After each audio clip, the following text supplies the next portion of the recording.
Yes,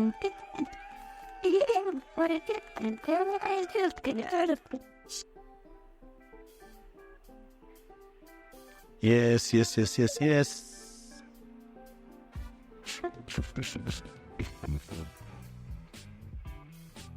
Another beautiful evening. When I check my watch, it's 6 p.m. in the clock. Beautiful day, the day of the Lord. It's me again, Michael Kamathi, representing Africa's Talking and Impact Masters podcasts. Coming live and direct, just talking about tech ecosystem in the Southern Africa, especially Cape Town. Are you ready? Each and every time we bring you tech makers and movers and shakers. And today, before I go there, Africa's Talking provides you communications, API, USSD, SMS, airtime and data bundles, voice solutions, just to make sure you get 2G solutions across the 54 countries across Africa. And this beautiful evening, I have my co-host Sylvia Jebet. On my far right, it's one amazing guest. She's the community lead in Cape Town, Africa's Talking community lead. And she's been doing amazing stuff. She is a mathematician, amongst many other titles.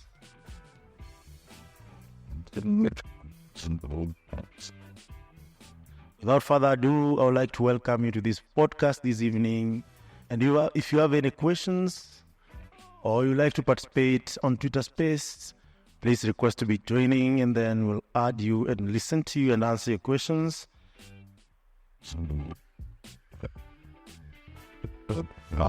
Yes. Welcome aboard. So, Sylvia, how are you? Fine, thank you. Do you want to say hi to our listeners? Sure, definitely. Hello to all those who are listening or tuning in at this point.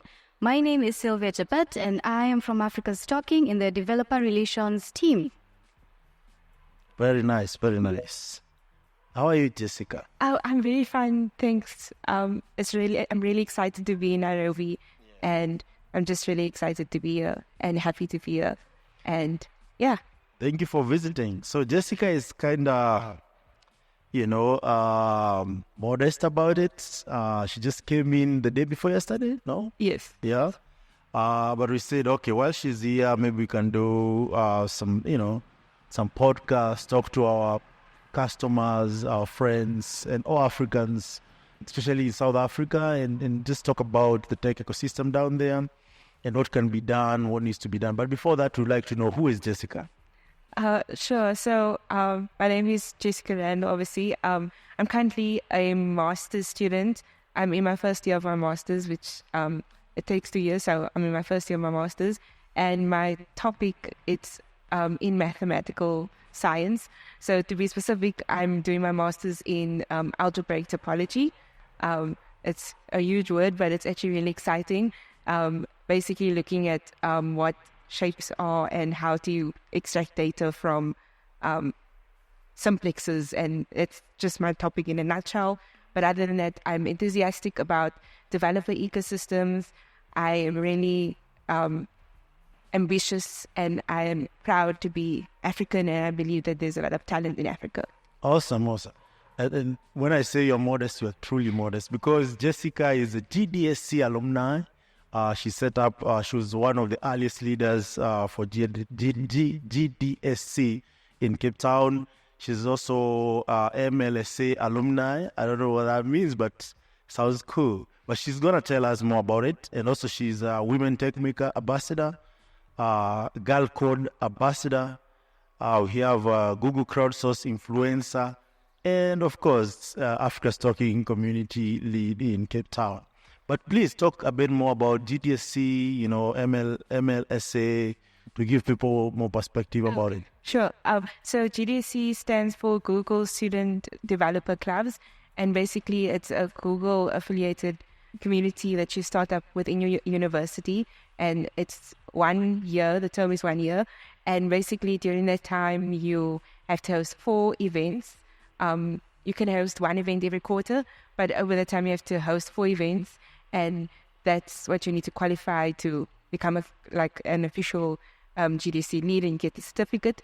But basically it's for anyone who is passionate about technology and wants to enrich the lives of students with their technology and wants to learn more about Google technologies.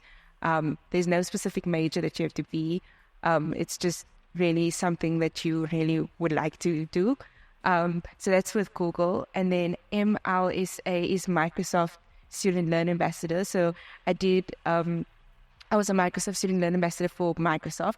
They have a similar structure as Google has, but they've got 3 different levels. So you have alpha, beta, and gold. And then obviously once you reach gold, you can strive to be an MVP within Microsoft, which is also similar to what you can be a GDE for in Google. But it's really a nice type of community. It's a bit different because it's Microsoft, so you focus on Azure and all the Microsoft products, and you learn about their community. But both are equally fulfilling and enriching. Very nice. So Jessica, your path is kind of fascinating. One, you're amongst many ladies across Africa who chose to focus in mathematics. I know there's so many good mathematicians, but for you, it's just pure math and statistics. Yes. Maybe we would love to know your background. Where do you come from? Cape Town. How was it growing up? Because we also believe that most of that experience shapes you to who you are. Sure. So I grew up in Cape Town, South Africa. I live currently in Lansdowne, which is close to Athlone. And I had a pretty great childhood. Both my parents are in the education space. So I can say that kind of shaped my drive to want to study further and go to university and do postgraduate degrees. I think I had started loving maths around grade 8 and grade 9. I really loved it. I had this one math teacher, Mrs. Now, and she was the best math teacher I've ever had. She just made everything click. And I had her from grade 9 to grade 12, and I was now I really like maths and I want to see where it takes me. And my dad was also quite influential because he's a maths teacher. So the way he looks at math problems and conceptualizes it when I can't quite get it, then he would help me with it. But he always encouraged me to pursue what I love. And it just so happened that we both loved the same thing. So I did a BSc in maths and stats. And I love stats, but not as much as maths. So I decided to do honors in maths, and I did a whole lot of different subjects. It's almost for your undergrad, you just get an overview of what you do with maths. You do calculus 1, calculus 2, calculus 3, and you just do a lot of applied mathematics. And then when you get to honors, you get a deep dive of what pure maths is and why it's so important, and how pure math is actually used to shape applied math, in the sense that all the theorems and proofs and lemmas build the foundation for how you can apply it in the real world. So I saw the beauty of pure math, which is quite interesting. And then I decided that I do love pure math, and I think it's really beautiful, but I want to show how pure math can be applicable to the real world.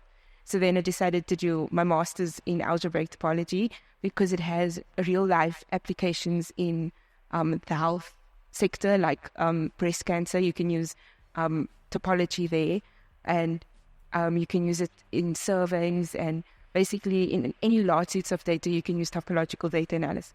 So I was really interested in showing or shedding more light of this math.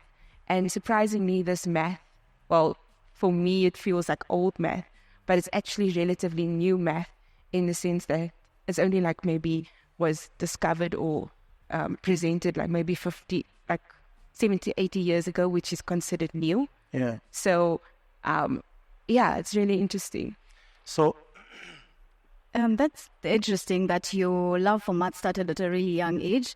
But now as you grew older, even as you were taking the math courses and doing math in your undergrad and in your master's, somehow you fumbled into tech groups and the communities, Google and Microsoft. So I think that's also an interesting trajectory. When did you realize that you could apply your math in the coding, and how did you get into that community? Because I'm guessing math has its own communities, and you could have easily joined math communities, but there's a lot of tech and clubs. Yeah, and clubs. So how did you do that? Okay, so I actually was originally a part of, we started a math club at my university, UWC Math Club, and I was a part of the core team, and we were busy creating events for math enthusiasts. And then there was like 1 or 2 events where the current GDC at that time wanted to work with us, and he worked through me, and we somehow formed a bond, and we worked on events and things. So I didn't really know much about like the tech space then. And then when it came time, I think he was looking for a new lead to take over.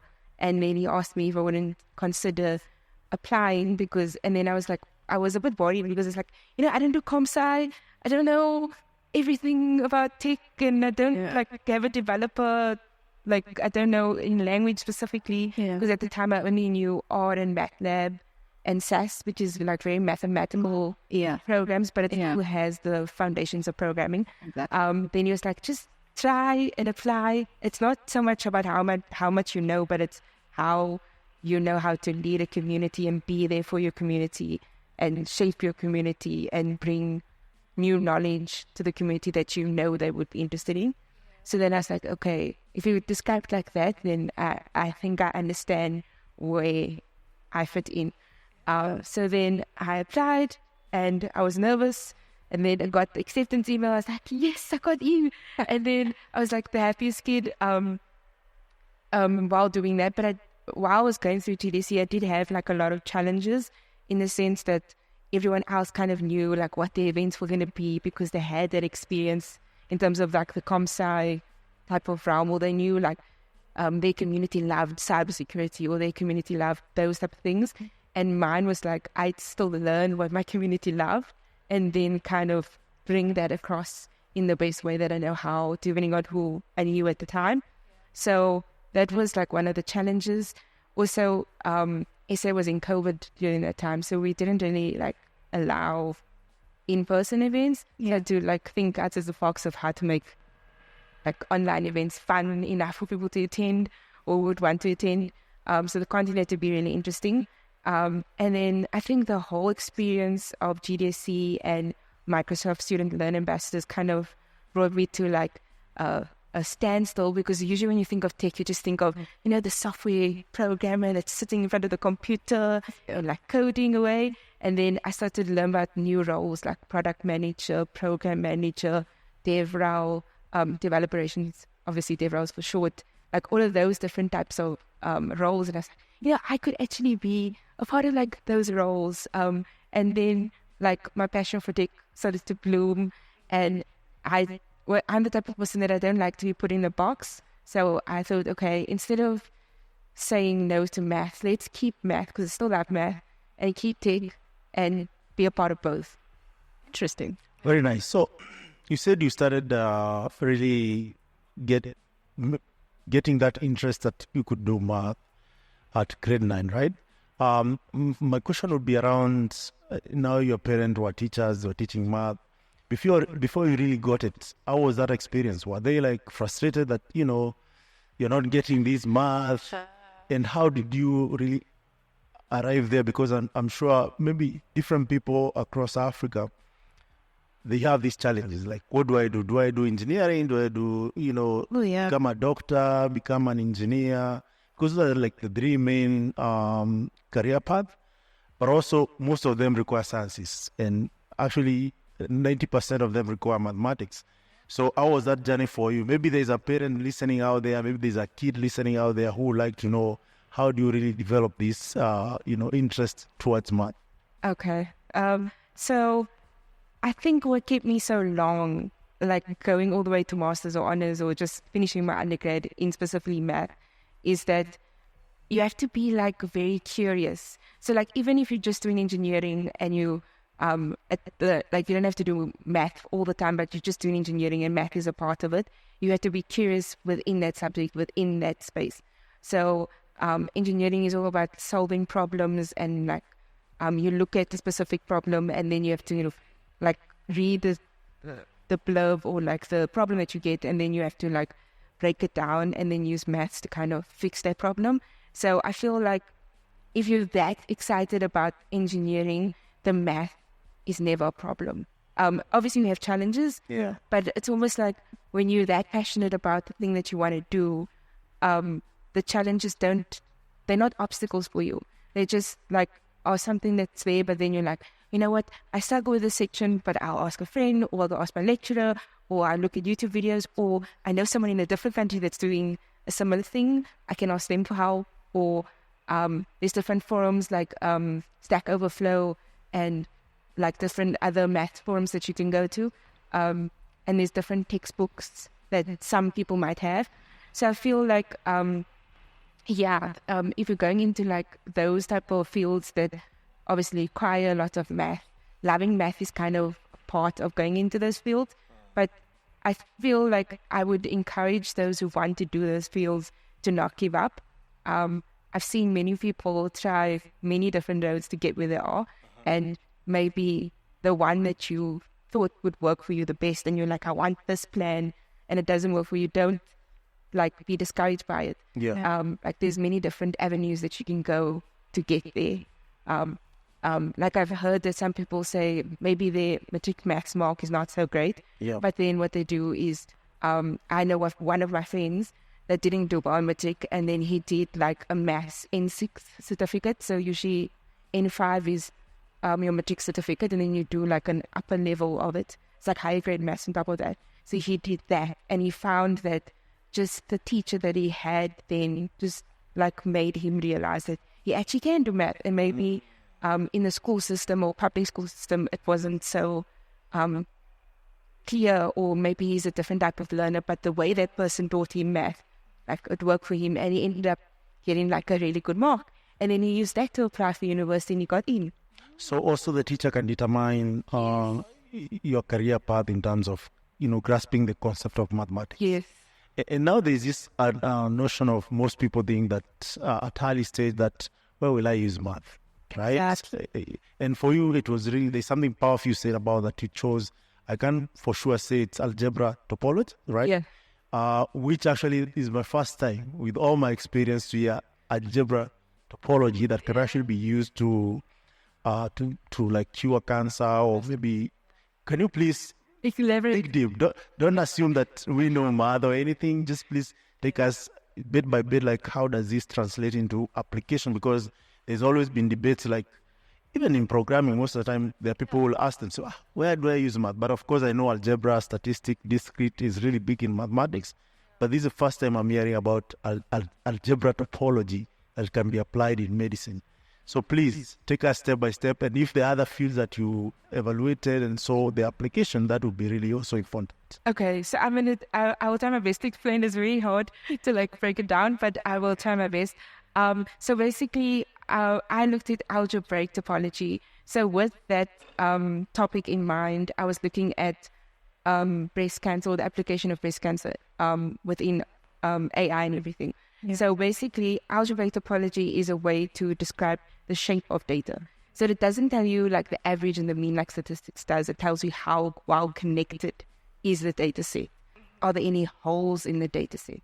And those type of features can be used to detect, like, is there a breast cancer, like a bit cell or something, and then you'll be able to recognize if it has any of those things within that data set.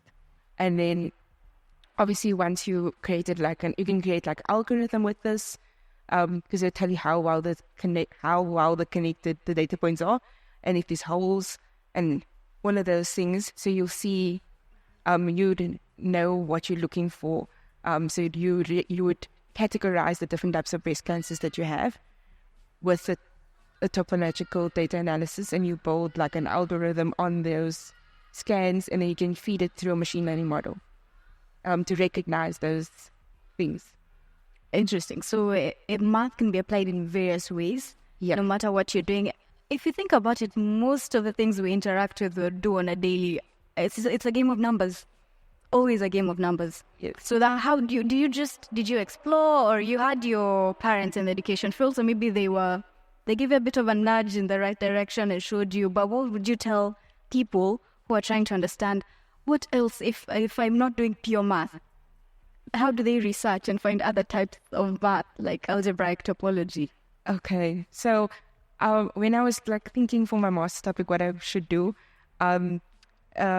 my supervisor was actually quite observant. So when I was doing my honors project, I'm actually quite a visual learner. Like I want to see where the math is applied, I want to understand why, and I want to be able to show what it means. So he noticed that I'm a very graphical or visual person. So he realized that type of math speaks to me more, and it's what I'm passionate about. So he advised me to do algebraic topology. But obviously it depends. If you really like applications, then you should look into all the different types of applications that you can use with math. So like if you notice that you really like finance and you like stock options and you're really interested in that finance world, then ordinary differential equations works. Stochastic calculus works because you work with American and European options, and that builds like a foundation for like what you want to do. Like if you want to do predictive analysis within that field, within finance, you can also do that. Most people like to go into actuarial science, but what most people don't know is that a lot of that is actually math. So you can do a BSc and then branch into actuarial science and you just learn all the like economics part, but all the math part you had basically, because you do like a full-on BSc, which is like the foundation of math.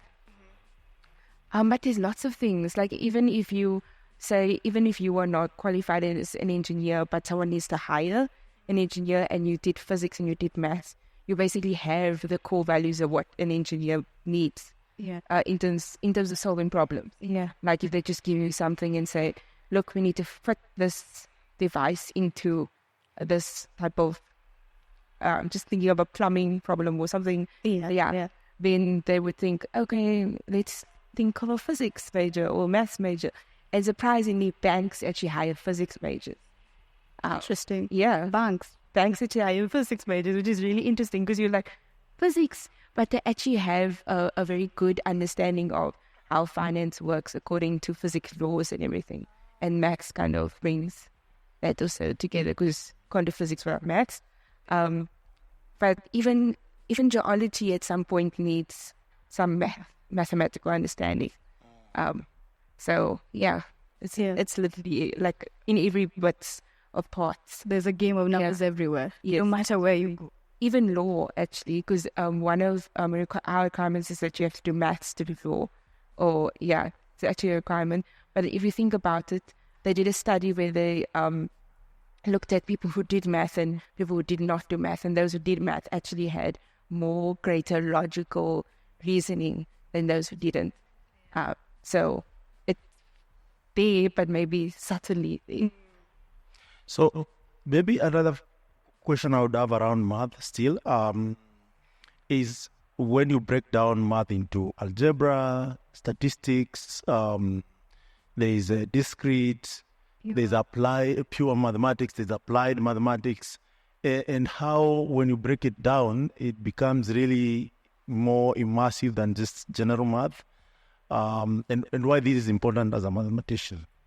Okay, so obviously, most people when they study math, they didn't really know that there's pure and there's applied math. So you have pure math, which is more like algebra, group theory, where you work with groups, which is just like if you have abstract constants like alpha and beta, and then you create a group with it, and you add like different operations to make it a group. There's like a definition of what you make it a group as, and then there's topology, and you're dealing with spaces and category theory. That's all pure math. And then you have applied math, which is like ordinary differential equations, stochastic calculus, PDEs and ODEs, and then finance. If you do any type of maths with finance, that's all like applied math. So it's kind of important to know the difference. So a good example would be that a computer science student wouldn't need to know like real analysis. So unless you want to do a major in math, but I mean, you wouldn't really need to know real analysis. So it's important to know which type of math is most applicable to you. I know one of my friends that did comp sci, but he also did the finance math module, which is so interesting because I was like, why would you do the finance math module? It's like, why didn't you do IFS? And then I realized why he took that. And it's like, Jess, I need to know how to do business outside of the comp sci world. And learning about stock options and trading from a math perspective means that I'll always do trading right, in the sense that I know the risks and I'll be able to calculate probability and everything on that scale. He said we might not learn it as a real life application, but that knowledge is not wasted. Yeah. So he saw it as a learning opportunity, in the sense that I've got another door outside of the comp sci world in case it becomes saturated with what he does. So that I found that really interesting. So I feel like as an individual, you really need to know which type of math you need and what works for you. So if you're doing like if you're doing like physics, any type of engineering, calculus is probably your best friend, because it forms like the most foundation, and they always ask you to calculate the area of something, and then you have to do integrals, and you need to know how to implement integrals in that problem. And there's also like fluid dynamics, which is also where you use math application, just applied mathematics. Yeah. So anything like that, you'll know that you need to use those type of things. And then you also get discrete mathematics, which is like combinatorics or combinations, which is more like logic maths, but it's also like a nice field to go into. So when I was doing my undergrad, I did graph theory, and it's also quite interesting. So you deal with like all these logical problems. There was one about you can't cross a bridge with, I don't know, but there was a problem. I can't get to this problem, but I will find the name of it. But it was this famous problem where you, it's like logical things like how do you cross a bridge without like skipping a bridge or something, or how do you go one way without coming back that same way? Like logical thinking of how to like solve a problem, which is like also like a different type of maths, which is like more for like if maybe you're going into business and you need to know just how to approach problems and how to find a solution if your solution is not working. Then that type of maths helps there, because you always have to think outside of the box, and you have to not be afraid to give up. You know what I mean? Like you have to really always be like hands on, but it's a thinking muscle that's always practiced, which is why I say it would be good for business. But just knowing how to navigate that logical realm. Yeah. That sounds like game theory, though. Yes. And it's quite interesting. There's a lot of theory in there, but it's just all math when it comes down to it. But still, on the same, besides being curious and all these, there's also even this analogy that as a lady, don't take anything that is there's that fear towards math, STEM kind of courses. How do you overcome that besides being curious? Okay. So instead of except for being curious, I would say you have to be bold and brave. So you have to be that person that knows, I know exactly what I want. No one's going to tell me or deter me from what I want. Yeah. I know that I want this. I know all the things that come with it. I know all the hard things that come with it. Yeah. And I really just want to go for it. I would say my field is quite not normal, in the sense that people would look at it like, okay, but when you're going to get a job, where you're going to be employed? Like my whole family's asked me all these questions, but I feel like I know where I want to go with it. So I know intentionally how I'm going to use it. Yeah. And I think once you know that and you believe that, nothing else can change what you believe in. Nice. So, just a bit off mathematics, because I know for me, math is personal, because I believe that, as you said earlier, everything is math. It comes down to numbers, including anything and everything, actually, even music, and even the personal symmetry, like a human being symmetric view is math. And this time, I remember we were coming from a safari around Kenya, and we are discussing this with my buddies. And I asked a very not a so good question, depends how you translate it. It just something came in my mind. I was like, guys, do you know why someone would be attracted to someone and not someone else? And that discussion mentioned this series known as Mirrors. I don't know if you've had a chance to watch it. And it boiled down like there are shapes and symmetric view that I can process, someone else can't. The same way our eyes have symmetrical features that are not like any other person in the world, and that is math. Yeah. Our palm has symmetric features that no one else has. Our fingers, everything else, it boils down to that. And when you think about it, it's as complex as math, because you're like, why, even if you're my father, you're my mother, biologically, there are things that I look like you, but not exactly like you. Yeah. So the same thing now applies now to math when it comes to real world. It is applicable in everything that we see, but not so many people actually are ready for that complexity. Exactly. And also something else I've noted, and you can maybe talk about it, is that most good mathematicians, they don't find mathematics hard. I'm like, are you guys wired differently? What is this X factor that makes you look at math and you just look at the problem and you can see the solution already? But someone else has to go like 50 steps, wrong steps, go back another 50 wrong steps until they get it. Okay, so it's so funny that you mentioned that, because I think I was in my honors year and I was like speaking to her and she's like, how are you so like flawless? Like you just look at something and you just can start writing. Yeah. And then like the way they explained it is maths, like anything, takes time, right? But how they practice maths is quite interesting.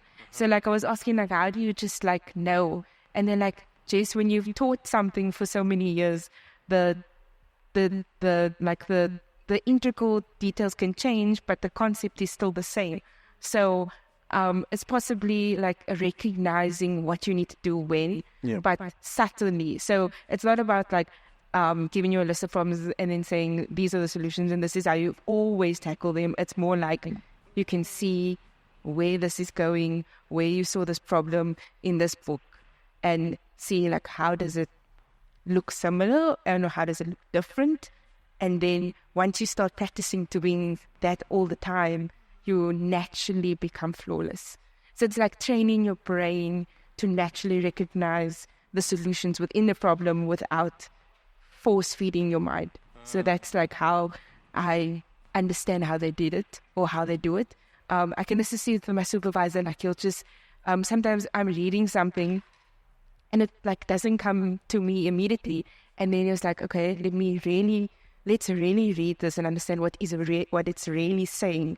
And then when he reads and really breaks it down, it's like, how do you know? And he's like, it's because I've read so many papers. Like he said, it takes me like maybe 3 weeks to review one paper that needs to be published. Yeah. And you're saying you can't read maybe 2 pages in one day. You read like a bit, try to understand, and then take a break and then read a bit. Then he was like, but then once you get the feeling for reading math and understand exactly what they're saying, you'll be able to do direct translations like I do. Like I'll just be able to read and then explain it to you. It's like, okay, I'll get there. But yeah, I think that's how they actually subconsciously become flawless. And it was so funny because I only realized like maybe when I was in honors year, because I was tutoring one of the subjects that's really hard, real analysis. And so it's like the foundation of topology, but it's pure math and it's like lots of theorems and you speak about continuity and open and closed sets. And it's just very set theoretic type of approach. But there's like no numbers. So it's just letters and out like Greeks and like sigma and delta and all of those things.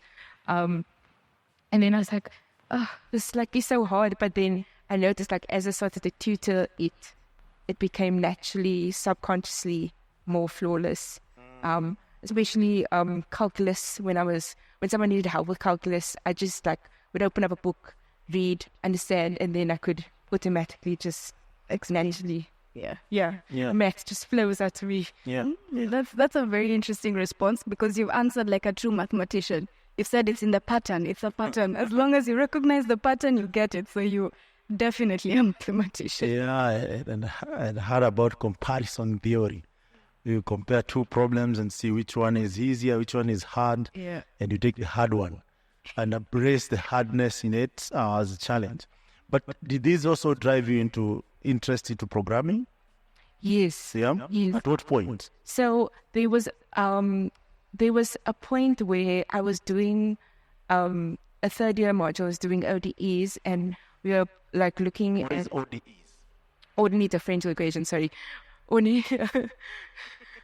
So basically, we're doing ordinary differential equations in third year. But then, a part of that module was that you can code what you write, and you can show it graphically. Yeah. And that aspect fascinated me because as much as math is very old and traditional, which it is, it also forms the foundation of programming itself. In the sense, like when you learn basic programming languages, they always ask you, write a function, give a function an input, ask it to draw the function, like basic things like that, which is basically math. But I was really interested in showing how higher grade math can be displayed using a computer. And that was like a turning point. But it was also an interest of mine because I thought of Alan Turing when he created the world's first computer as like a mathematician. Like that was quite interesting because people often forget it was actually a mathematician that created the first computer, which explains why programming is so mathematical. So I found that like really interesting because I was like, oh, so mathematicians actually can create and invent new mathematics for new upcoming fields, which I think often is what people forget what mathematicians do. Like they think, oh, you're just a lecturer and you just mark and you just write papers.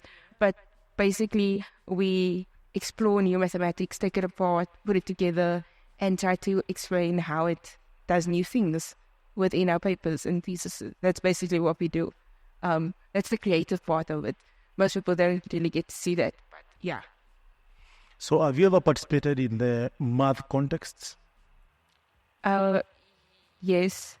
And how did you find it? Is it the best place to challenge yourself, even to much beyond your school and even Packard? Because I understand these math contests actually goes up to the global level, whereby you find like you are the top mathematician. One of my, I think one of the neighboring school, which is mathematics, where I went to university, was a contestant up to the global level, and it was really fascinating because one, he was doing masters and was really young, but he was like the best mathematician I think up to today. And another thing is that you get to meet people who can prove that you're not that good, which I find really interesting. Yes. So I found it quite interesting because it's very stimulating. Like I did SATMO, which is the South African Tertiary Maths Olympiad. So like they give you like 20 or 40 problems. So the first 10 or so is like all of it is multiple choice, but then they'll ask you like you have to pick the right multiple choice. And I think there's also negative mark. I don't know if there's negative marking, but sometimes they implement it. But you have to like solve the problem like on rough paper and then like pick the right one. But I found it very hard because the time is always limiting and your brain has to be open to like almost all forms of mathematics. So when I did it in my first year, I felt a bit limited, but I did it for like the experience to see like how they would ask the question. So it's like it definitely is on a different level than to when you learn maths. So that's like the hard part.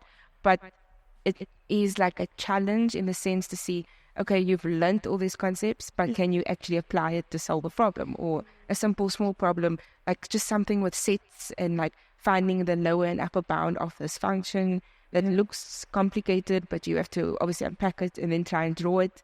So that was like the very like challenging part, but I found it really stimulating. You get to meet lots of like-minded people like you, which is nice. So I would recommend if you can do group contests. It's always lots of fun. I remember in high school I did like a group mathematician Olympiad. So you work in a group and like each person gets a section of the paper to do and you have to fill it in and then submit it. But I mean, that's always nice because then you foster what you call like collaboration, which I think most people forget that is really valuable, that mathematicians collaborate. When you write papers, you collaborate with people overseas, you collaborate with people in Africa.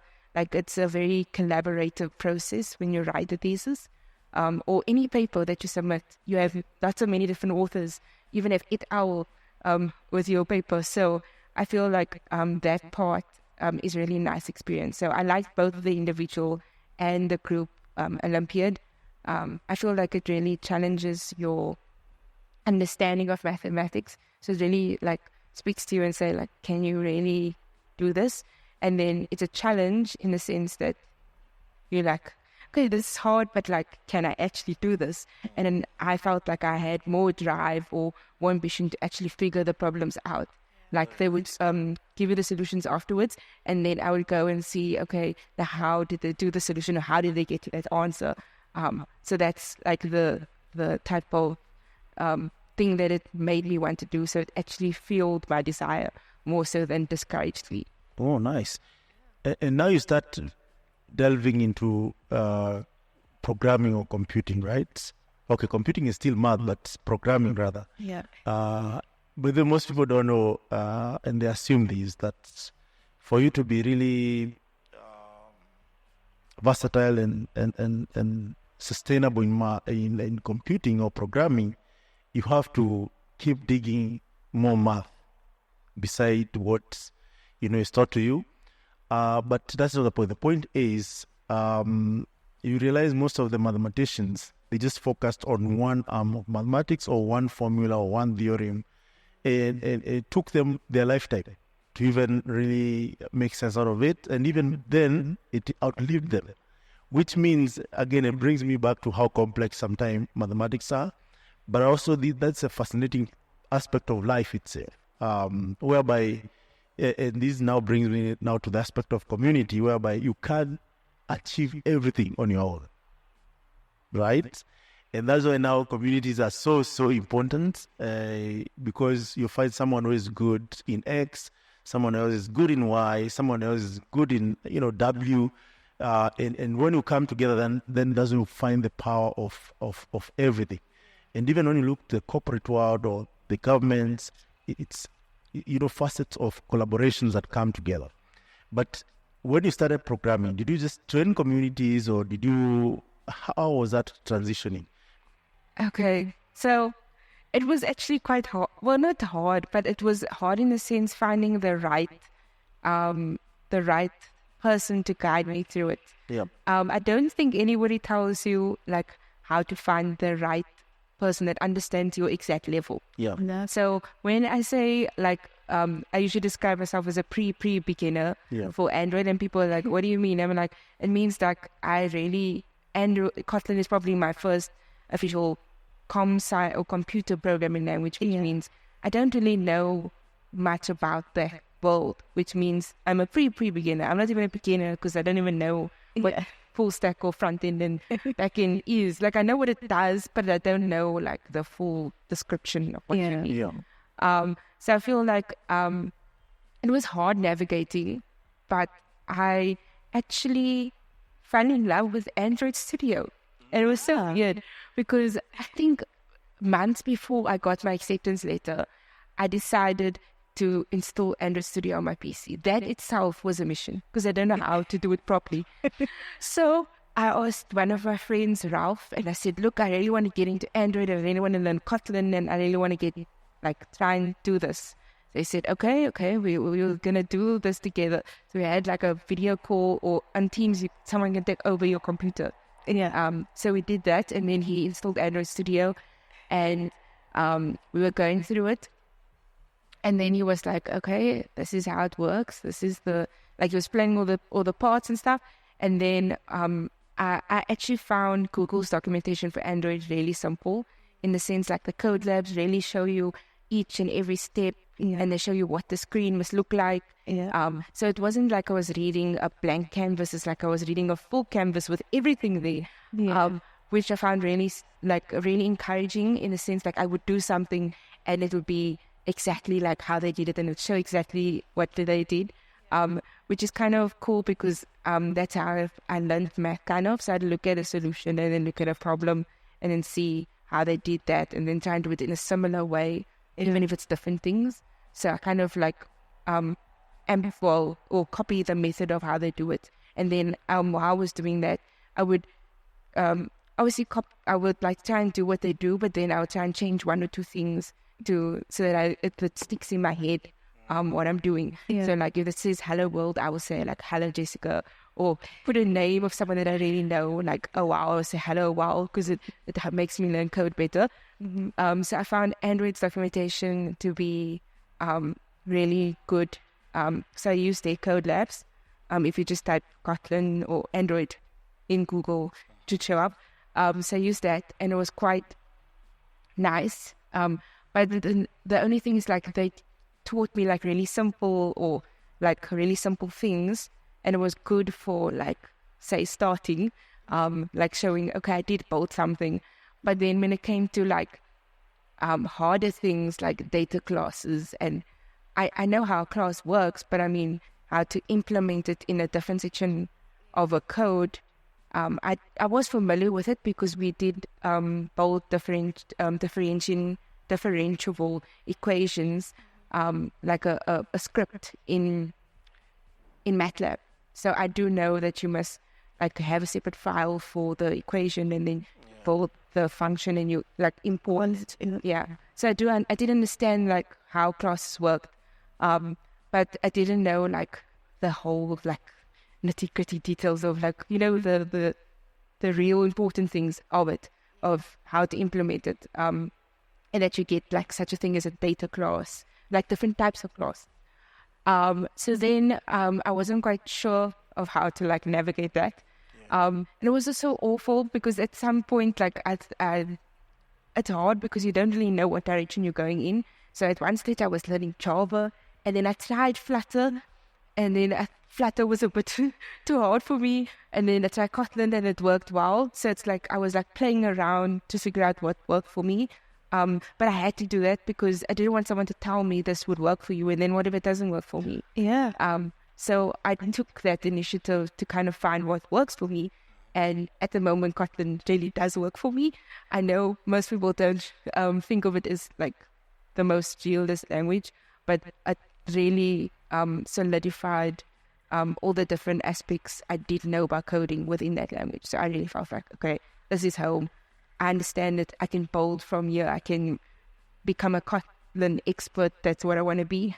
And then I would say mentors are also a very big part. So I have a lot of mentors, but all of them are for different aspects of my coding journey. And the reason why I say this is because you can't find one mentor that can be everything to you. So I have one that just guides me on finding the right communities or the right resources for what I'm looking for. Two of them actually that are really good at that. I know they're really busy people, but they always find time to kind of give me some guidance in that aspect. When it comes to the nitty-gritty details, like becoming a real hard code programmer in Kotlin, I have Eric. He's really good in the sense that he gave me a beginner Kotlin book, which is quite easy to read. And it really set me up for where I want to go with Kotlin. But he's also really busy. But then I found someone that I can do coding sessions with, like coding sessions with. So whenever I have a project or a presentation coming up, I always do my part first. So I would try and research, look up, see if I can build it. And then if I have any challenges or problems or just wanted to be checked or code reviewed, then I would have a coding session with my mentor and we'd discuss it out. And he's really approachable and really nice. So I think that's nice because I also feel like I don't put too much on him. It's just that part that he needs to really help me with. Because everyone's always busy, and I know that everyone's always busy, but just the piece that they can give to me means the world. So I look at it like that.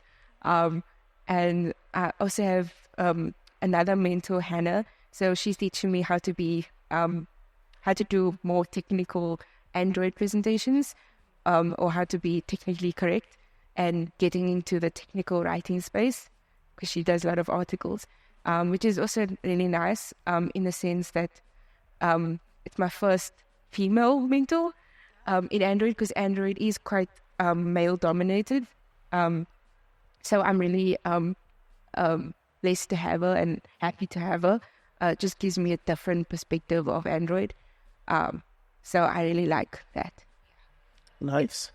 It's fascinating that all through your story, some key things stand out, such as collaboration, right from the math contest up to now when you're doing the peer coding. And it seems that you like high pressure zones, like the math contest. And again, when you literally took over GDSC without being a comp sci student, so the high pressure, I guess, is also something that works for you in a way. But going back to where you said you tried several things. You tried Flutter, realized that one isn't for you. You were here and there before you realized Kotlin is it. So for someone, if you could look back and see yourself at that instance, where you're trying to find your footing, you're trying this language, you're not sure where to go, what's the one thing you'd tell yourself that would be like, you know what, trust the process? Or how would you advise yourself to navigate that quote-unquote confusion era before finding what really works for you? Sure. So the way I would describe myself, it might seem a bit harsh, but find what works for you before someone tells you what should work for you. It's a bit harsh, but like that's how I would think. So it should be inward, outward, not outward, inward. Okay. Yes. So that's how I would encourage myself, because I feel like the language that you choose is like your most personal language. So I don't think of programming languages as like you just learn. It's just a language when you program. It's like it's an actual language you speak. So right now I have 3 languages: English, Maths, and Kotlin. So it's a personal thing. It's got to be something that you really love doing. It's got to be something that even if it challenges you, you are still very much attached to it and you love to speak it. And even if it updates all the time, which Android does, but you love learning the new ways of speaking it. Like you get new words in English all the time, or like the dictionary is always updated every year. So yeah. Interesting. You're fluent in English, math, and Kotlin. Got it. Yeah. So, Jessica, I would love to know how is tech ecosystem in Cape Town, and know if I was in Cape Town, maybe even tell us more about Cape Town. Some of us have never been there. Yeah. We see some amazing beach photos. The mountain meets the ocean. Yes.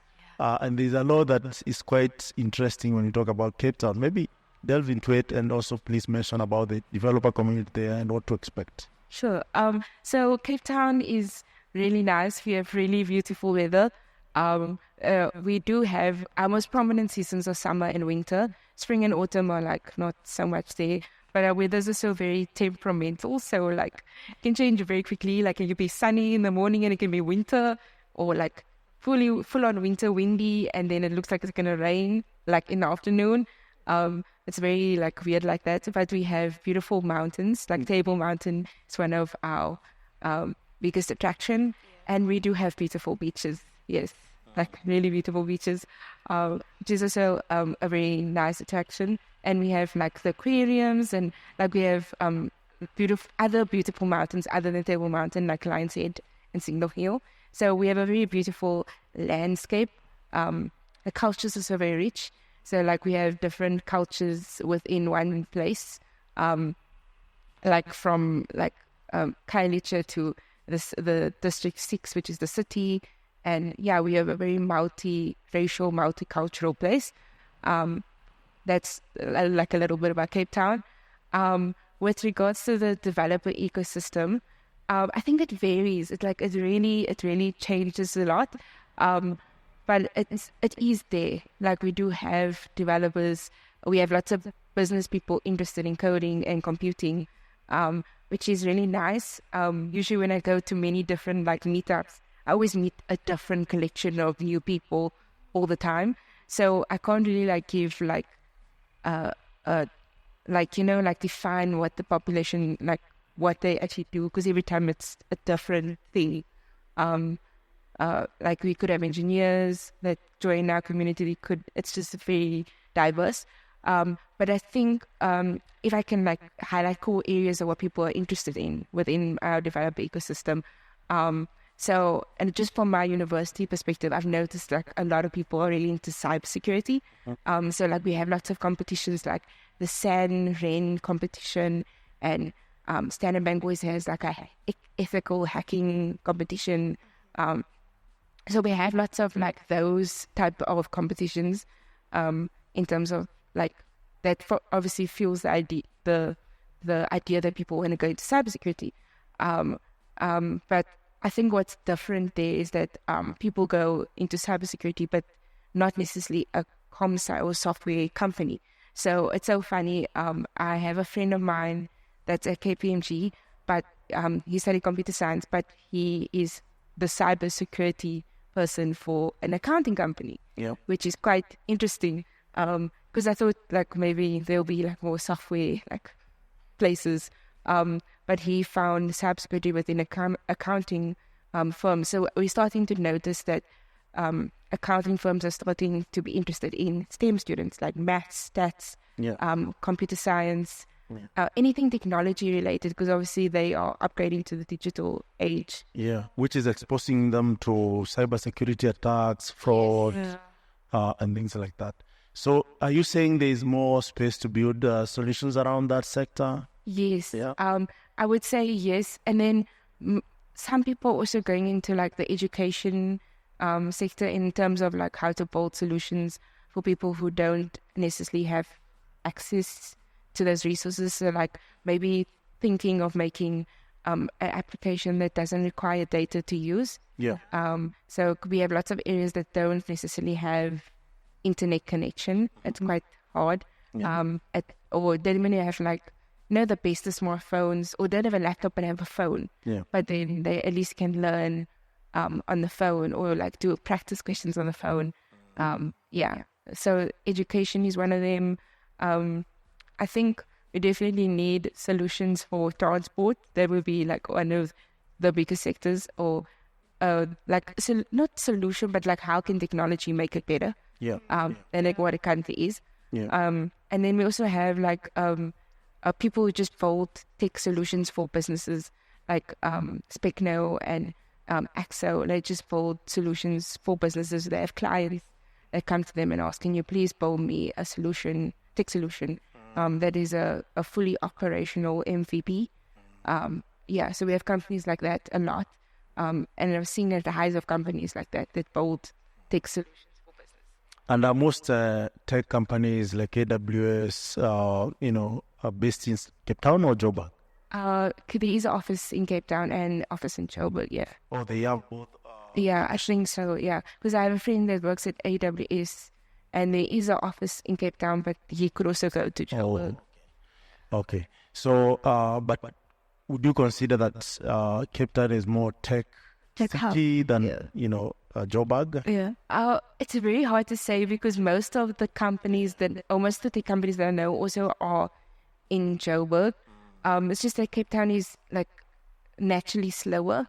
So we're not like, I wake up very early, but most people wake up at 9. It's 12 coast, so ideally it should be. So Joburg, I would say Joburg is more like Nairobi in the sense that it's really busy, like constant busy. Joburg also is probably the city that's got most business in terms of like money, business deals going. Cape Town is more tourism. So there's not, I want to say maybe we're coming up in terms of like the tech world, in terms of doing business in Cape Town. Yeah. So do you say also tourism and hospitality is a big industry that tech could actually build solutions around. Yes, I definitely think so. Maybe we should do, tech and tourism. Uganda actually is doing a tech and tourism hackathon this month. Yeah. So that could be also a good solution when we start doing the hackathon. And by the way, talking of that, I do want to jump the gun, but please tell us more about Africa's Talking community in Cape Town. Okay, so I'm planning the activation of Africa's Talking. Yeah. So that's probably why the whole theme of cybersecurity came into my provision topic, which is like data privacy and data security. Yeah. So I was thinking from a cybersecurity perspective. Obviously, you have big hackers that hack everything else, but like small things like SMS, you get SMS from your bank. Yeah. How do you control cybersecurity there? Yeah. I mean, most people don't even like really check if their bank statements. They just see the SMS and they just close the phone. Yeah. And it's like, that's easily could be hackable as well. Your phone, most banks don't phone you, but I mean, email or SMS you get that's the communication banks use. Yeah. So any type of those communications are at risk of being hacked. Yeah. So I thought of that to like start off as like a nice meetup coming September. So I'm really excited to host that. Yeah. And then I would like to do like a hackathon centered around that theme or topic. Okay. Like how to protect SMS and how to protect email. Obviously there's like the not spam that you get, that you can take. But I feel like hackers have become so much smarter these days. Oh, yeah. So you can't really take the chance of, it's not going to, because maybe what if they can actually replicate a bank email officially and make it look like it really is that. Yeah. And then you fall for it and then there's nothing you can do to like, Yeah, and I think it's an ideal time to set up the community because, as you said, you're looking for 2G solutions, which is right at the core of what Africa's Talking does. Yeah. And I mean, even when you look at what Google is enforcing right now, among as many other companies, 2FA, two-factor authentication, it boils down to 2G because at the end of the day, if you have a phone, right, and everyone does, not all the time, even if you have a smartphone that you have internet, but just verifying it's you through 2FA, that makes a lot of sense. And then you can set the expiry of the code so that, it doesn't really give room for hacking and many other solutions. And I think when developers come together, they'll be able to figure out, okay, is this the best way? Because I also saw another solution, can't remember the name, but this fella doesn't believe in passwords. So, and I also know there's a website where you just, once you register for something, you just add the link and you're able to log in without so much hassle. And they give you a very well encrypted one password that can actually access most of these solutions. So if you have that, and I think data and protection is becoming a really big topic because of obvious reasons that there's right now even the warfare. The world war will not be fought using nuclear warheads.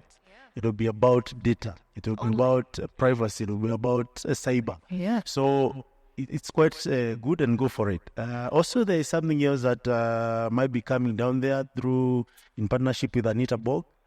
Yes, so we have a very exciting opportunity. It's still in planning phases. Yeah. But we would be really honored to host a meetup with Anita Borg as a partner. Yeah. So it's something we're really looking forward to making happen in Cape Town. Yeah. Which I think is really nice because we do have the audience that's really interested in women and women in STEM and empowering women and being there for women. So I feel like it's the right space to have that encouragement. Yeah. But I also feel like maybe we'll reach more people than what we normally reach.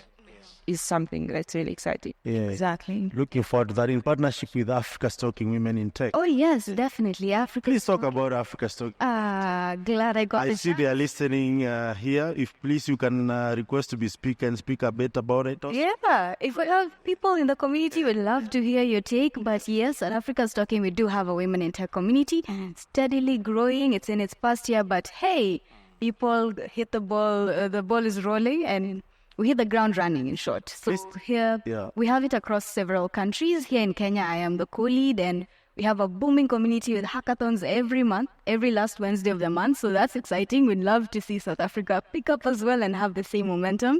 Setting up in various countries such as Uganda, and we can't wait to see where this goes. Please tell us why it's different from any other women in tech in the world. This one is different because this one, first of all, we get hands-on from day one. Yes. Yes. So don't come there to eat stories, for lack of better word, hit in quote. Is this about come with your laptop, see other ladies who are writing code, try to solve some of those problems using code. Exactly. See how it goes. Yeah, we're all determined to create scalable solutions. And like Jessica said, we have a lot of ladies in STEM. So if you want to get hands-on, see how you can apply your math, your engineering to programming and to tech, this is the place to be. We get hands-on and see how we can solve this way. Yeah. And another aspect that I need to mention about Africa's Talking Women in Tech is that we're trying to interweave all these women across Africa. Exactly. So it's just one community, but also operating locally. So you're connected continent-wise, but you're operating locally, and you can always reach out in case there's anything you need to check out. Yeah. But back to Jessica. You're in Nairobi, and you travel a lot, right? Give it to you. You told me once you leave Nairobi, you're planning to go to Ghana. You come back to Nairobi again for several reasons. But please tell us about it. Oh, sure. So I'm currently in Nairobi because I'm attending a telecommunications conference in partnership with ITU, which stands for International Telecommunications Union, and Afrauti. So we're basically learning how to become a key leader in spectrum management and why it's so important to have spectrum management, and it affects all forms of business, like how to get Wi-Fi and all the different generations, like 1G, 2G, 3G, 4G, 5G, and we're going to 6G. So it's almost like we're just getting into all the nitty-gritty of that. And also like if you have a 6G phone and you're going to a 2G zone, you can't use your phone. So it's almost like you have to upgrade all the areas as well as when phones upgrade. But also it's very expensive. So I think when we get the demand for that, obviously then that will happen.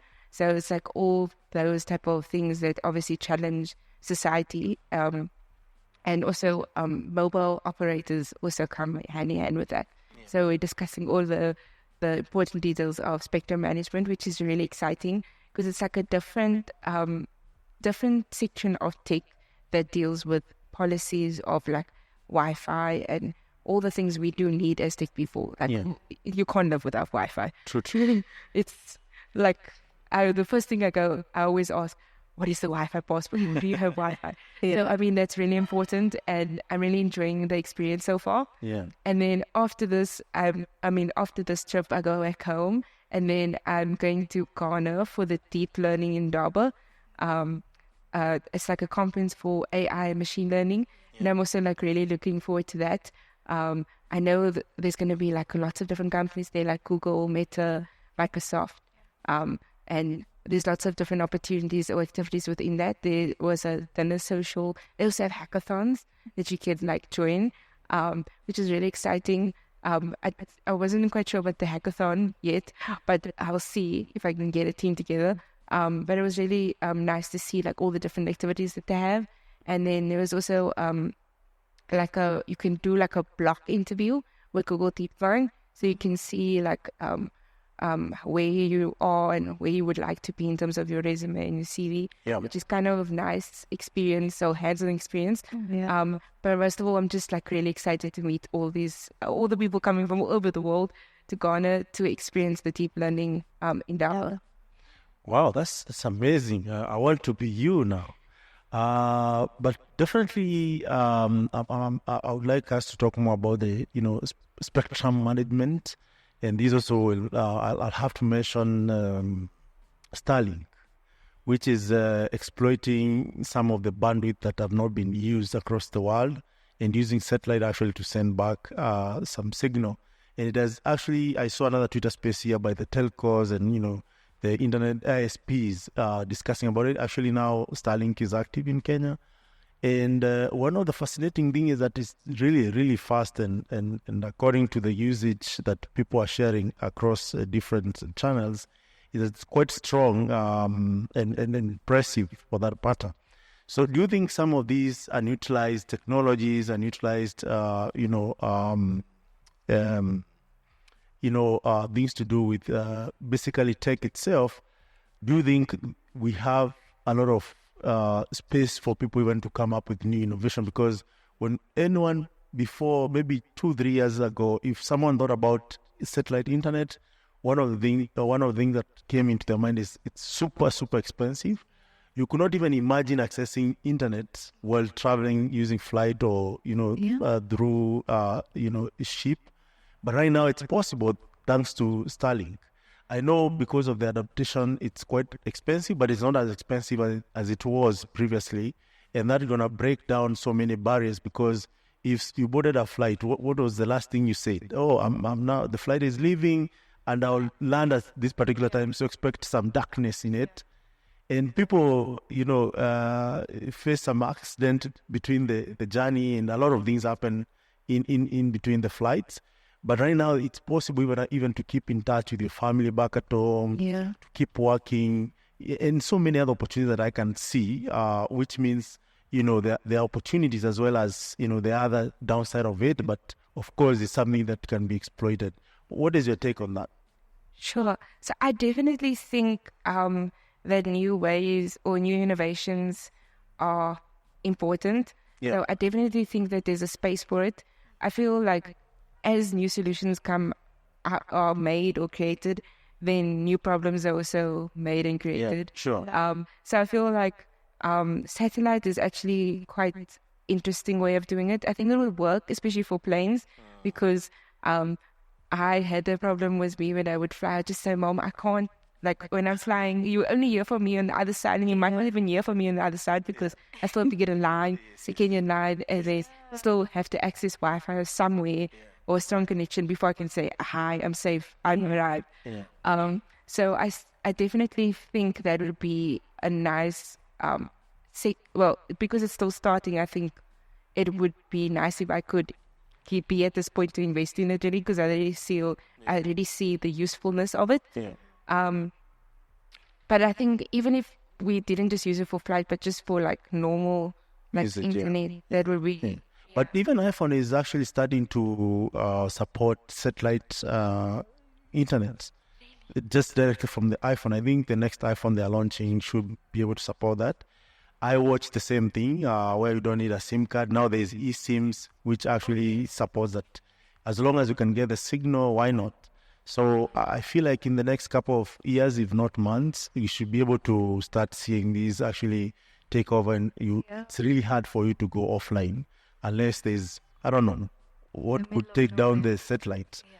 Also, IoT, and Africa's Talking used to provide IoT APIs. And one of the things that we made us pivot is because I think we were ahead of time, for lack of better explanation. But ideally, most of the biggest challenging part of IoT is the internet.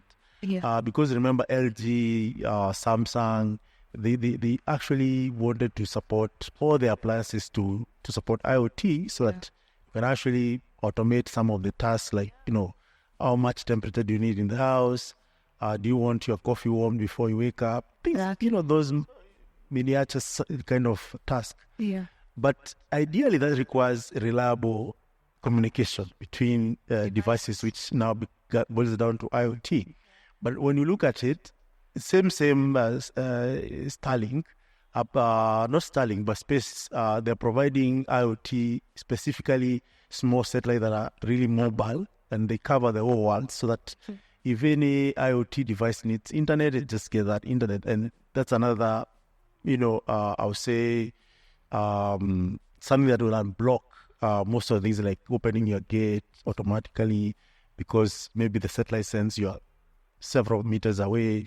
And so many other small things that actually would make even security better. If you think about it, it's mind-blowing. And I think this is not discussed more and more, but I feel like, mathematicians in the world, computer scientists in the world, there are people actually who think, how can we make life easy? But of course, there is the robotics and the AI conversation that people are like, oh, people lose jobs. Yeah. People might get killed by robots if they take their own autonomous ways. Yeah. And it has been proven. It's not just mere talk. But of course, scientists and anyone else in the field like you and I and everyone else need to come out and try to evaluate some of these things to ensure that we mitigate them before, they get out of hand. Yeah. Because you can imagine if a robot gets its own mind. And it's just a robot. You can't kill it. You can't arrest it. You can't do anything, actually. It can get really out of hand real fast. Look at ChatGPT. People are like, how did they get this code? How did they add this knowledge about these books? There are people who wrote these books that you are sharing all over, and maybe you're not even taking credits. And of course, it brought up plagiarism. The tool itself is plagiarizing people's work. Yeah. And now there's a discussion like, can you even quantify that this work that you're quoting is coming from this person? This person actually can come and say, you know what, someone paid $20 per month. Am I getting it? Because at the end of the day, everyone should be able to reap from their work. Yeah. So there are all those discussions, but I don't know, as a pure mathematician, there's a way you think about it. Let's solve it, and everything else will follow. So it's so weird. So I think when I was thinking about it, or I was thinking about AI specifically, lots of things like came to mind, like how do we hold AI accountable for things? Exactly. How do we keep transparency? And I think as a mathematician, we are kind of very, we move very slow when it comes to technological development, which kind of is good because we believe we must trust something before we just take it on. Which is nice in the sense we're not quick to just try this or try that. But I think for a mathematician, we are very critical minded, so we always evaluate. Okay, this is a great thing, but what is the catch? Exactly. Yeah. That's how I can put it, because I was spoke to my professor about it. It was like, that's great, but what is the catch with this? It was so funny because my friend, he had an assignment at Ames for something, and everyone they wanted to obviously finish the assignment, but there was this one question was a proof in group theory that he asked them to do, and they asked ChatGPT just how to do it, and ChatGPT gave him the most awfully wrong proof you ever seen in your life. Oh wow! And some of my friends were really strong mathematicians, just looked at us like, this is wrong. Yeah. You can't use this. Yeah. We can just see that immediately this is wrong. Which is kind of I feel like mathematicians always have to read between the lines of wrong math and good math, so we can see when, okay, this doesn't look right, or this implication doesn't follow from this argument. So I feel like from a mathematician's perspective, I feel like we take to AI very lightly. We don't really want to fully embrace it, because it's but do you really know the math well enough? Yeah. It can do amazing things, but I mean, do you really know what you're speaking about? There might be a point in time where you don't know what you're speaking about, and you're giving it to someone. And that might be very not good in that aspect. Yeah. And I think if you think about it, think at anything that is in infancy stage. And I'm not saying that AI and machine learning is in infancy stage. It's because that it's been here for over 15, 20 years. What you are seeing is as a result of that research that people have done over and over. And the reason why I feel like, okay, as much as we might not embrace it, at least try to make it really work for us, because it's here already. Yeah. As many other technologies that I've seen. I don't know if you saw the Android when it was the first version of it. Android 1. Yes. It was really, they call it names of fruits. I don't know if A stands for apple or something, but but when it came out, it was not that really, mature as it is right now. But over time, it keeps, evolving. So the same with AI and machine learning. Number one, we need to think about data privacy. Of course, that we can't ignore that. We also need to to give credit where it's due and see how can it really help instead of replace. Because if human being as it is, I feel like they are not that replaceable. As much as you might look at it like, you have replaced this task, now someone is jobless, doesn't mean that person ceases to exist. There are several other aspects that you can measure that person is still alive and kicking, unless you kill them, of course. But even if you kill them, there's an analogy that they will exist in another world. But that's a different discussion. So my take here is like scientists in the world across different, industries, because even education is highly impacted. Like someone would ask themselves, and this started with YouTube, by the way, not even AI. Why should I be going to the university in the first place and get into these loans and loans, which I don't know even how I'll pay, because of course there's always deficit of jobs. Yeah. And I can go on Google or maybe, some documentation on online and learn whatever I want to learn. And programming actually has proved this can be done. As long as you're interested, you can go and teach yourself how to code, build solutions as much as you are self-driven, and do an amazing stuff. But that does not mean school cease to exist. It means that school need to give that interest that people are looking for and try to coexist and try to improve.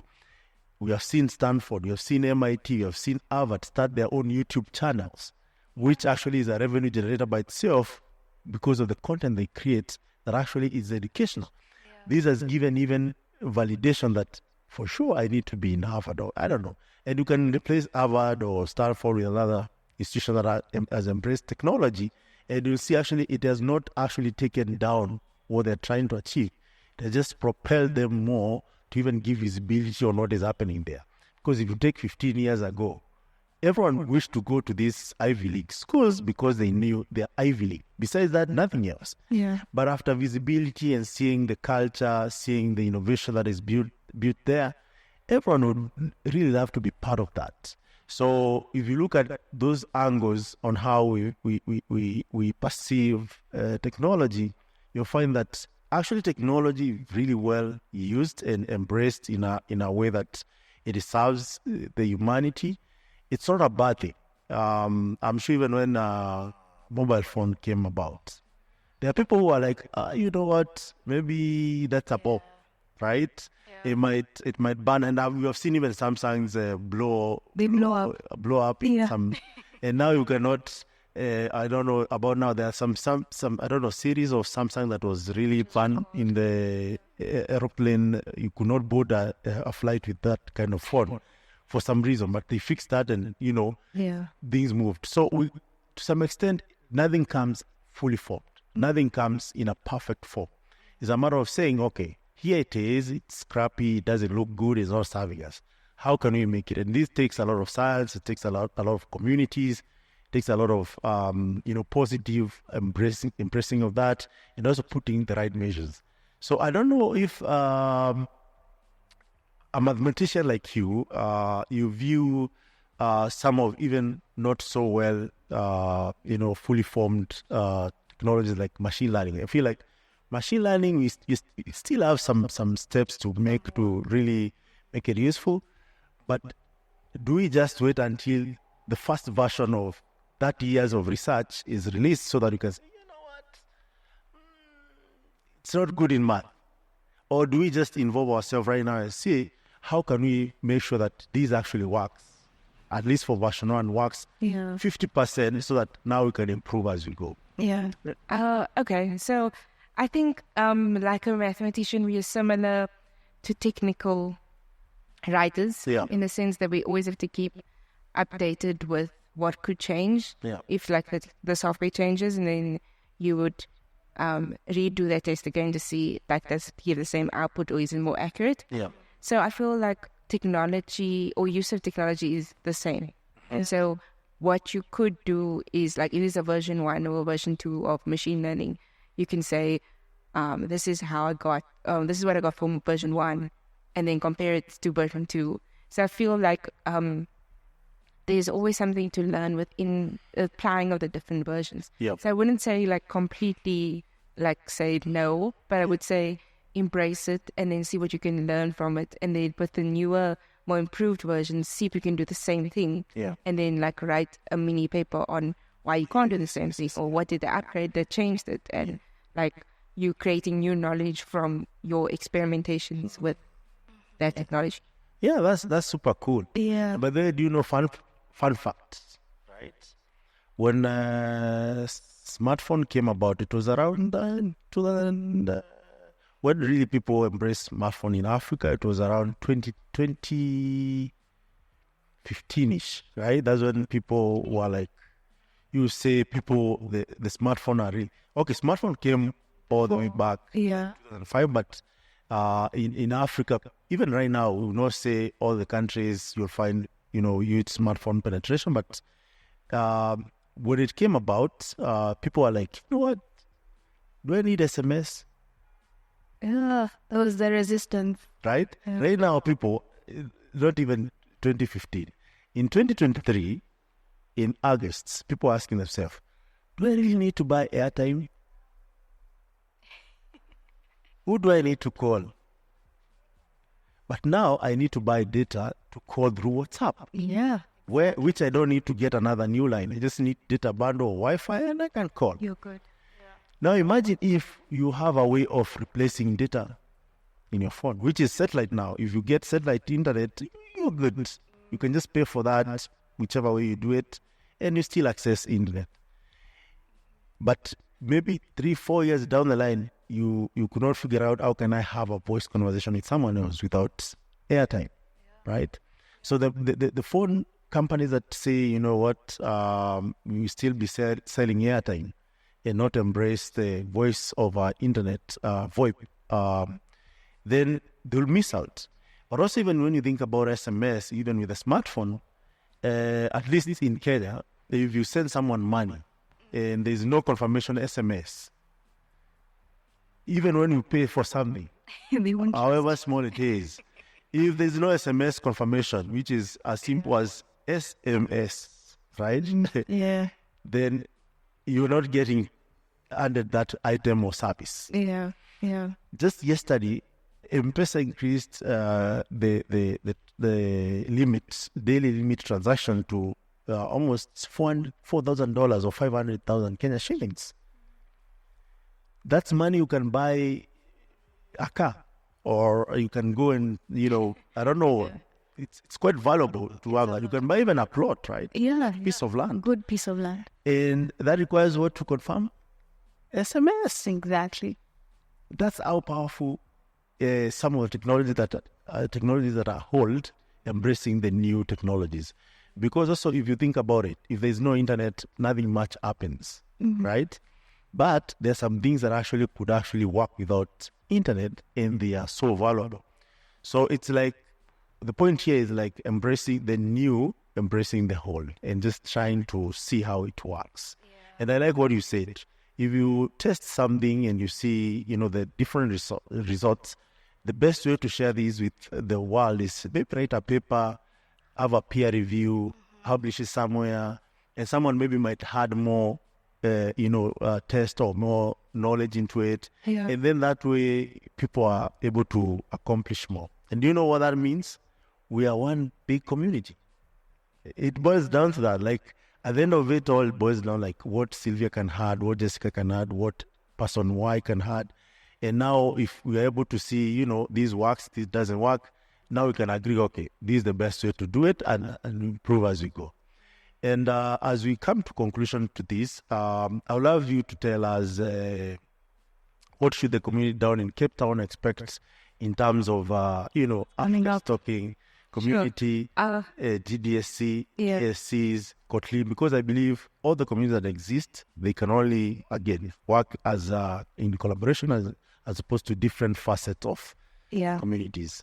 Yeah, so I definitely think it would be nice to have all the communities kind of work together on certain aspects. Yeah. Like if we're looking at one topic, it's also just really hard to work with different people, or different entities, because they all have their different community guidelines. Yeah. But I feel like we all have one thing in common, so it should be relatively simple to work with different organizations. But to Cape Town, you can definitely expect some amazing content and more hackathons, a chance to share your knowledge and show what you can do as like a spotlight stage for tech people. And I definitely want to bring more of that to Cape Town so that people can have more experience in actually working with something in a short period of time. And like there's so many different things you learn from hackathons that are invaluable skills that you can't get from classroom. So definitely be prepared for more engaging hackathons in Cape Town. Yeah, I can't be more excited because I would like to give a few shout outs here on Twitter space. I can see Geek Culture. You know Geek Culture? Yes. Yeah, Geek Culture is tuned in. There's Loki. There's the Tea Women in Tech. No one is requesting to contribute or ask a question or, we have a mathematician in the house, guys. That comes once in a lifetime. Yeah. We have Idris, we have Lewis, we have Zoo, we have Calvin, we have Pilot, we have Realists, we have John, we have Lavender, we have Sypcoat, I don't know if I'm saying that right, we have Batman, and we have Emmanuel. All these are amazing people. Thank you so much. We love you. We appreciate you. And thank you for tuning in. But Jessica, please give us a parting shot. Sylvia, and then we'll close this. Parting shot. Yeah. Thank you. Did I catch you off guard? Yes. Sorry. If you wanted to say something else, I'm not closing this until you say. Can you just repeat the question? No, the parting shot. What would you say to our takeaway? Oh, okay. Yeah. So my takeaway would be technology is powerful. Yeah. There's new technologies coming out. Yeah. Embrace them, love them, grow with them, but also bring all the lessons and things that you've learned from the old, but don't throw away the old because what if you don't have the new anymore? Yeah. So it's like keeping a balance of all tech. Yeah. So have a balanced mind when you look at all tech so that you're not biased to certain tech, but you embrace all the different advantages and disadvantages that each technology can give you. Yeah. Yeah. Yeah. Nice. That's amazing. My key takeaway would be collaboration, and more collaboration. I mean, right from Jessica's stories, right from what she has shared in the math field, in the tech field, and even collaboration in the tech field amongst the technologies. Like you said, the new and old technologies, they intermarry. Yeah. And that's how we're able to solve these problems and make them even more effective. So it's collaboration all through between the people in the community. It is the core of what holds communities together. Yeah. So it's between the people in the technology, and with that, we're unstoppable. Oh, very nice. That's a good one. So for me, it's just about the human, for the human, by the human, with the human, and always about human. Because at the end of the day, where I come from, they say, if you really want true wealth, it exists only in humans. So until next time, guys, subscribe, share, like, and follow. This podcast exists in all podcast channels across the world. That is iTunes, Spotify, Google, and many other online podcasts. Also on YouTube, we exist as Impact Masters Media, and you also find it at Africa's Talking YouTube channel named Retorts. Until next time, it's yours truly, Michael Kamathi or MK. See you. Well,